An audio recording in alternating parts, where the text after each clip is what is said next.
Minglawa, this is the weekly highlight news of Radio NUG. I'm James. Here are the news highlight for this week. The acting President of the National Unity Government, His Excellency Duwala Shila attends Cabinet Meeting 30/2024 of the National Unity Government.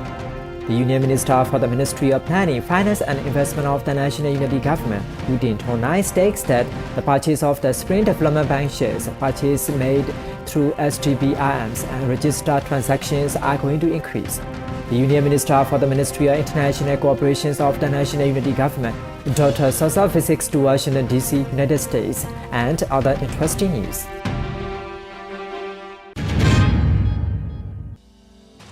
These are the weekly news details. The acting President of the National Unity Government, His Excellency Duwala Shila attended Cabinet Meeting 30/2024 of National Unity Government on 10 of December. The acting President stated that the news that dictator Bashar al-Assad has been deposed in Syria as flags the victory of the revolutionary forces is encouraging for our country. He believes that the Spring Revolution will finally allow the people to put an end to the dictatorship of the wave of the military junta leaders. It is as if a dictator leader in Syria had to give up and go, and every member of the NUG government has demonstrated through their activities that the leaders of the Myanmar's military dictatorship have to surrender. The tide of the revolution will not wait for us. The current Spring Revolutionary Wave is the largest and most widespread revolutionary wave in the country's revolutionary history. If we do not fully pioneer that, we risk getting submerged in the waves, he warned. The acting President further stated that the revolutionary work is not enough just to step on one foot. By completely investing in revolutionary work, we will be able to serve the country and society as trusted leaders. When we recount the history of the Spring Revolution to our future generations, we should be proud of how hard we work and how strong our faith was. The Union Minister for the Ministry of Planning, Finance and Investment of the National Unity Government, Udin Tonai, stated on 9 of December on social media that the purchases of the Spring Development Bank shares, purchases made through STBIMs and registered transactions are going to increase. In-person purchases were discontinued on 8 of December, although STBIMs purchases and registered purchases continue to increase. So they honor everyone who worked hard to ensure that the revolution's success. On 9 of December, the Spring Development Bank reported that it had obtained about $13 million in public share investment. Spring Development Bank shares were planned to be sold from November until 5th of December, but due to high demand, the time frame was extended by 3 days on 8th of December. According to reports, $2 million are now being extracted from STBICO2 to fund the revolution.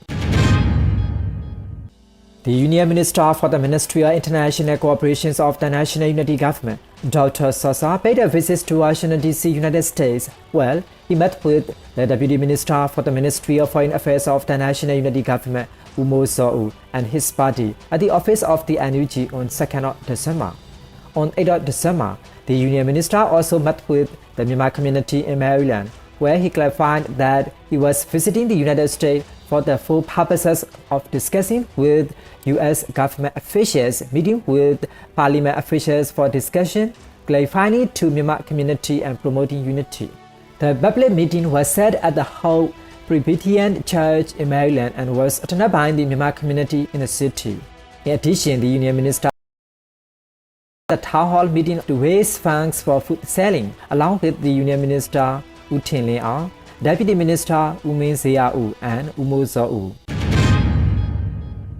The Karenni Nationalities Defense Force KNDF has warned the locals to stay in a safe place as the terrorist military junta started using poison gas panel in drone attacks in some areas near the border of the Karenni State and Shan State.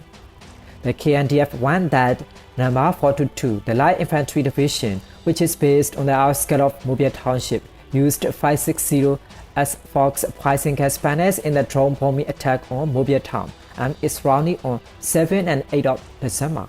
Due to the use of poison gas panels in the attack, a lot of smoke came up around the place where the bomb was dropped, and some of the revolutionary forces suffocated, became diseased, vomited, fell unwell and suffered from pains such as weaknesses. When the drone attacked, the revolutionary forces were not harmed, but they were in pain, and when they checked the places where the bombs dropped, it was confirmed that the attack was carried out using X-Force poison gas banners. Therefore, the KNDF advised the public to be careful and not to do any scouting and to hide in safe places.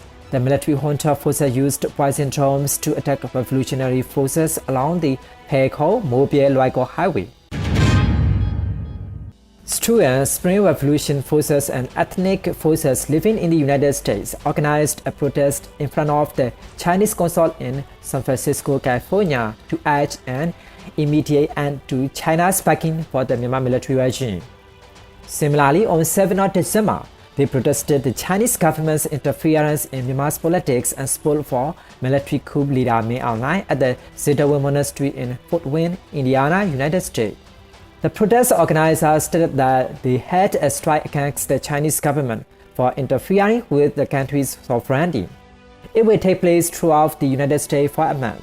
They also protested in front of the Chinese embassy in Washington, D.C. and conducted a protest strike in front of the Chinese embassy in San Francisco. These are the weekly highlight news of Radio NUG. We will present more interesting weekly local news to you. Thanks for joining our news.